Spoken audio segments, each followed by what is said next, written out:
রাধে রাধে রাধে রাধে, সবাইকে রাধে রাধে। মাতাজিরা প্রভুজিরা সবাইকে আরেকবার রাধে রাধে বলি। জয় রাধারামের জয়, জয় রাধারানীর জয়, জয় চৈতন্যদেবের জয়, জয় নিত্যানন্দ মহাপুর জয়, জয় গুরুদেবের জয়, জয় গোমাতার জয়, জয় কালিন্দী মাতার জয়, জয় বৈষ্ণবদের জয়। আজ এক বিরাট বৈষ্ণব সন্ত প্রিয়া দাসজির বিষয়ে আমরা আলোচনা করব। প্রিয়া দাসজি জন্ম 1683 সালের আশেপাশে রাজপুরা বলে এক জায়গা, সুরত গুজরাতে, ওখানে হয়েছিল।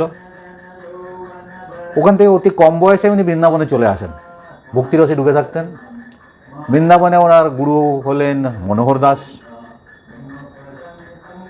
এই প্রিয়া দাসজি হচ্ছে, এর আগে ভিডিওতে আমি বলেছিলাম যে নাভা দাসজি ভক্তমাল রচনা করেছিলেন।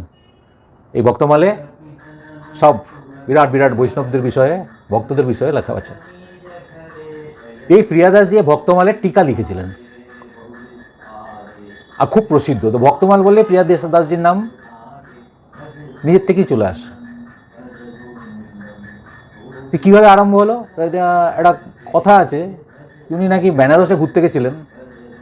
বেনারসের ঘাটে বসে আছেন, হঠাৎ দেখলেন একটা জ্যোতির্ময় ব্যক্তিত্ব সামনে উদয় হলো। সে রূপ দেখে তো বিহ্বল হয়ে গেলেন, কে ইনি? উনি পরিচয় দিলেন, বললেন যে উনি চৈতন্যদেব। উনি বিশেষ কারণে ওনার কাছে এসছেন। কারণটা হচ্ছে উনি ওকে আদেশ করলেন যে তুমি ভক্তমালের টিকা লেখো। ভক্তমাল কি কবিতা হিসাবে লেখা, তো সেটাকে সহজ সরল করার জন্যে টিকা লিখতে বললেন, যাতে আপাম জনতাটা বুঝতে পারে। তার আদেশ পেয়েই তিনি সেই ভক্তমালের টিকা লেখা আরম্ভ করলেন ফিরে। আর এত সাবলীলভাবে লিখেছেন, এত রসে ভর্তি সেই টিকা, একবার পড়লেই আর ছাড়তে ইচ্ছে করবে না।